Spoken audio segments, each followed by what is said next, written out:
Hey guys, it's Thursday, January 14th, about 7:30. This is a clock my wife got me, which is pretty cool. She found it, I think she got it off eBay, but it is a center hubcap off Camaro, so that's pretty cool. But today, pushed the car forward to give me some space back here in the back. About to jack the car up and start taking some of the rear components off, like the tail lights and the bumper, the license plate, and some of this trim work back here, and then maybe start on the gas tank, but I'll bring you back in a little while. Alright, still Thursday, a little after 9. Tail lights are removed. This trim panel is removed. License plate. Spring mount is removed. The latch mechanism for the trunk. And the wiring harness that was back here. Got it all removed. So, preparing to remove this gas tank. Then I get some video of the fuel lines. So on the passenger side of the car, there's a vacuum line. It goes up to the vacuum canister, I believe, along with the brake lines for the rear.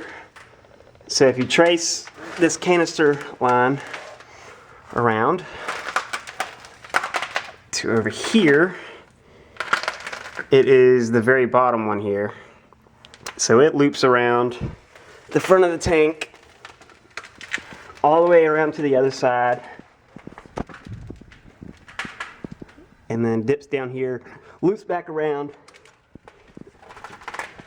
and goes up that far right one that goes the highest. Then on the passenger side of the car,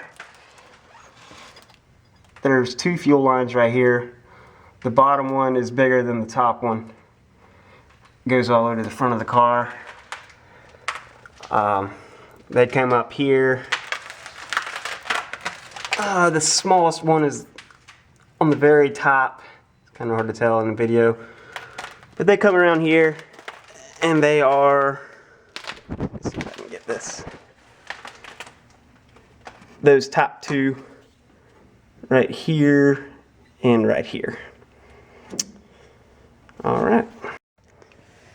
So further tracing of the lines, brake line here, fuel line, or sorry, driver's side vacuum canister line coming down from there. They kind of run together to the front of the car. Here's a parking brake. But they run together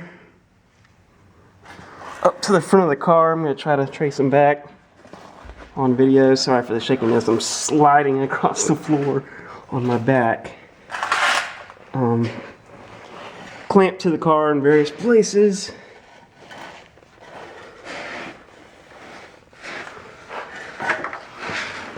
All the way up here. Getting towards the front wheel well. Let me climb out under the car. And resume. Oh man. From right here. Obviously brake lines going up into here. On the, I think it's called the proportioning valve block. And then the vacuum canister line comes down to this hose right here. So, all right, let's do the same for the passenger side. These are the larger and the smaller fuel lines facing the back of the car here. Now I'm going to turn around and trace it towards the front.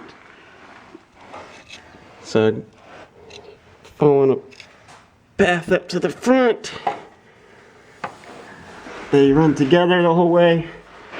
Got a stretch of rubber hose right here, about 6 inches long or so, on both. That's when it connects to the subframe and goes on up and then curves up there. So let me slide up there real quick. If I can stand up.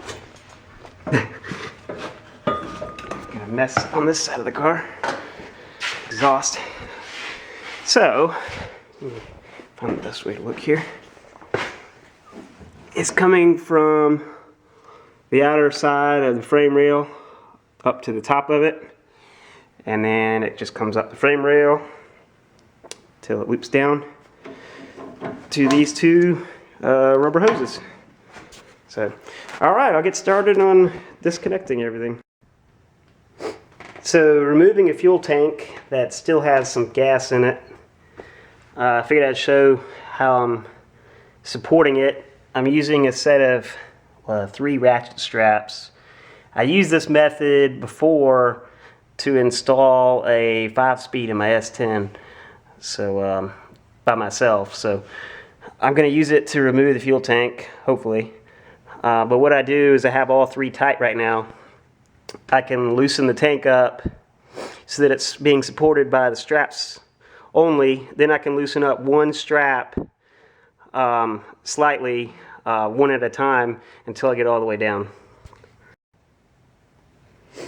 Alright, strap method doesn't work as good going down as it does going up. And also, with the fuel tank, the gas likes to shift from one side to the other, so a lot of weight shifting. But I got it out. The straps did kind of help as like a safety net as I was lowering it down. But now that I've got it out, ground wire was attached to the body, and then this came up through the little tunnel area in the trunk. I believe it's for the fuel level. I'll show you where it came through. This hole right here, and then it hooked to the harness back here.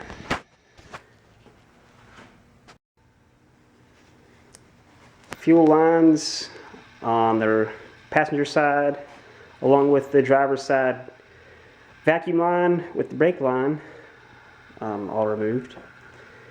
And I think I'm going to call it a night. One question I do have for you guys.